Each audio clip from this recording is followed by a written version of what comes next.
What's up, airplane collectors? Welcome to a model airplane review. I'm your host, Ray. Today I'll be joined by an army of cicadas that is sitting outside of the room that I'm recording in.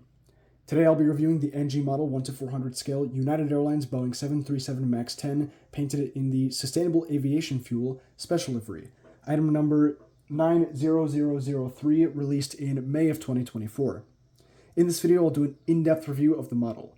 Afterwards, I will give my opinion on the model, and I will decide whether or not I recommend it to other collectors.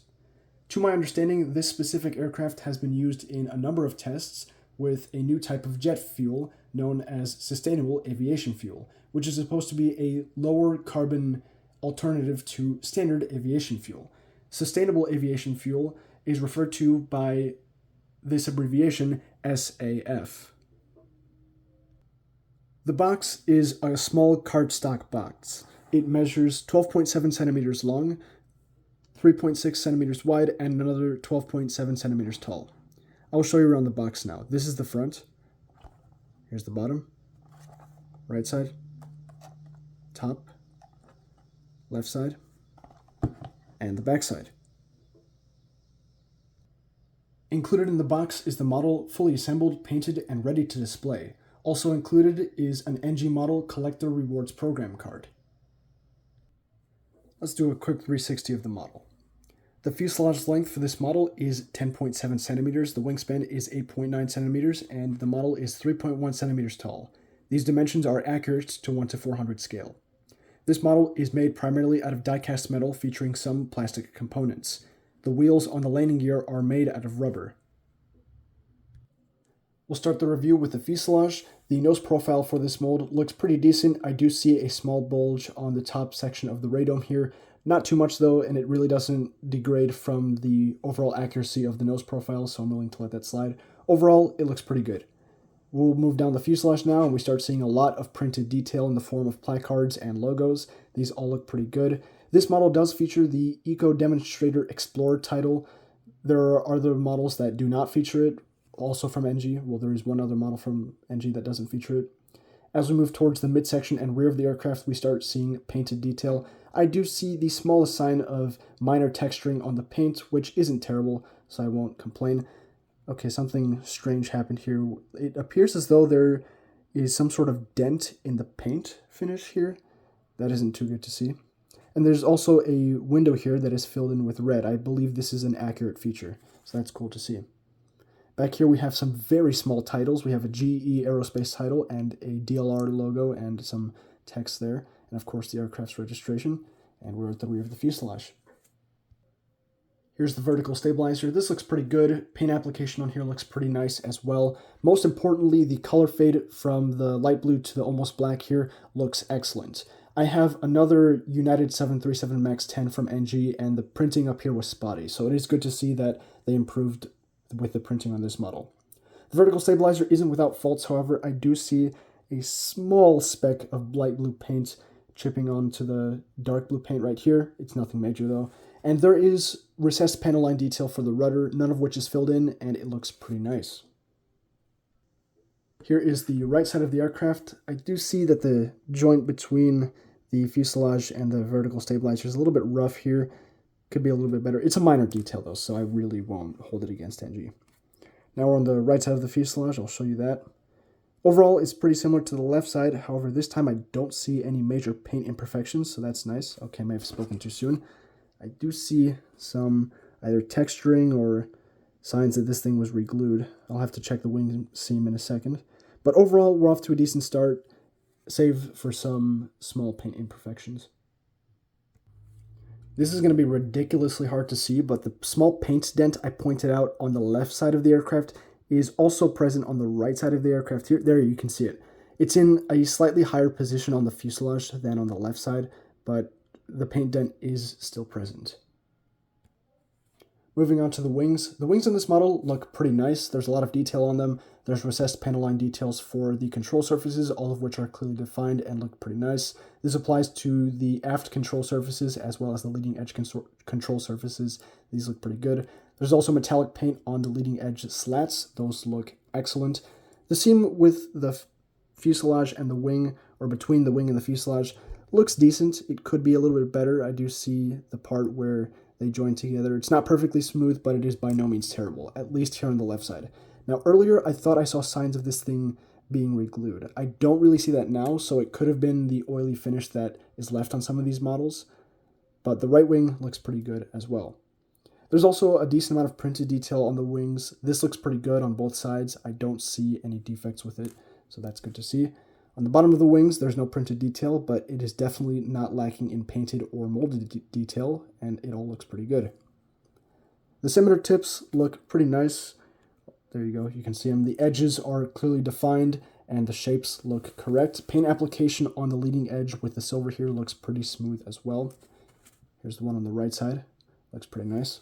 And the angle at which they are mounted at is also accurate. I do see signs of fading blue paint back here, so paint application, I may have spoken too soon on that. It looks like the blue paint wasn't applied too well on the trailing edge here. Moving on to the horizontal stabilizers and rear section of the aircraft. These look pretty good, at least the stabilizers themselves. The joint with the fuselage is a little bit rough. I can see where the part joins to the fuselage, so maybe they should have been fitted a little bit tighter. But the underside of these looks pretty decent from the looks of it. There's not too much going on down there. Now, also a detail that is kind of hard to see is the APU access doors. The detail is very much there and there's no issue with it. It's just that it may be better to maybe print that a little bit thicker so it's a bit more visible. The APU is just a simple dot back here and it looks pretty good. It's painted a nice metallic silver, which looks excellent. Moving on to the engines. The engines on this model look pretty nice. The pylons are part of the wing mold, so we don't have to worry about a faulty pylon attachment, so that's always nice to see. The exhaust nozzles are painted a nice shade of metallic silver. They're painted 2 shades actually, and this looks pretty good. There's also chevrons on the aft portion of the engine cowling, which looks excellent. And here is the Future is SAF title, which looks excellent as well. The fan detail is pretty nice, and I see that there is a piece of garbage in the left engine right here. I'm gonna have to clear that out really quick. Screw it, I'll show you guys how I do that.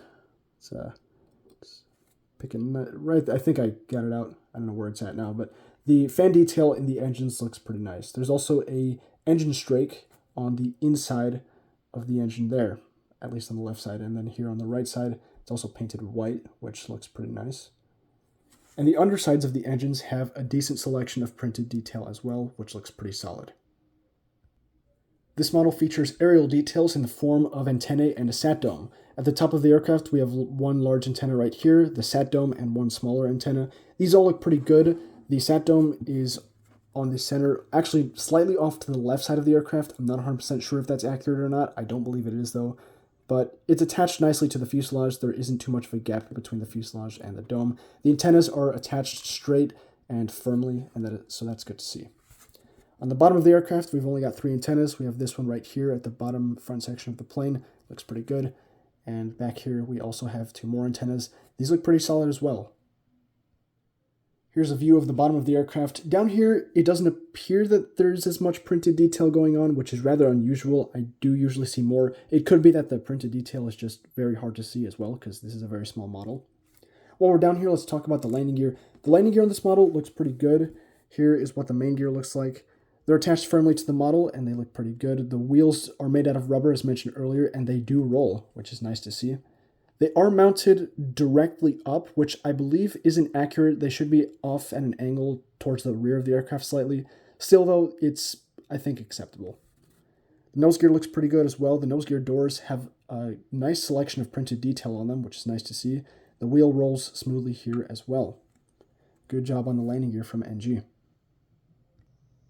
Now time for our signature steering contest.